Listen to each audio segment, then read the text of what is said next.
Кудайдын чакырыгы 12 декабрь.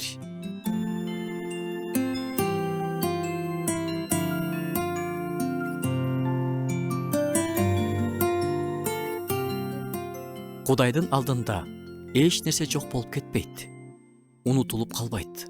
Жакшы дагы, жаман дагы. Адамдар байкаган нерселер гана эмес. Акырын айтылган колдоо сөздөрү, бирөөлөрдүн алдында эмес, жашыруун кылынган жакшылыктар, эч кимге көрүнбөй түнү жаңырган сыйынуулар, тобо кылуулар. Булардын баарын Кудай көргөн.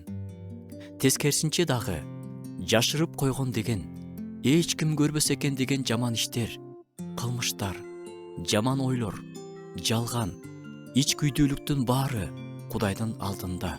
Кудай үчүн караңгы жер деген жок. Баардыгы анын алдында ачык айкын. Насаатчынын китебинен бир аят окуп кетели. Анткени Кудай ар бир ишти соттойт. Ар бир жашыруун ишти, ал жакшы иш болобу же жаман иш болобу, Кудай соттойт. Кудайдын соту дегенде биз коркунучтуу нерсени ойлойбуз. Бирок Кудайдын соту бул адилеттикти орнотуу. Эки жүздүү жашоо менен жашагандар үчүн Кудайдын соту эскертүү катары жаңырат.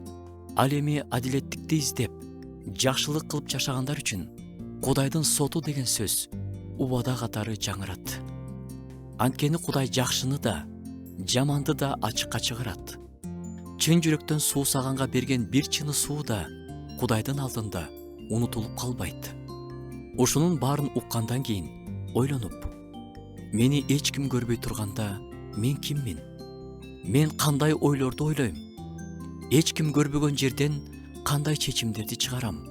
Деген суроолорду өзүбүзгө берип көрсөк. Жарыкта жашайлы, эч ким көрбөсө да жакшылык кылалы, жүрөктүн тереңин үзгүлтүксүз текшерип туралы. Түбөлүк тууралуу ойлонуп, баары качандыр Кудай алдында ачылаарын унутпайлы.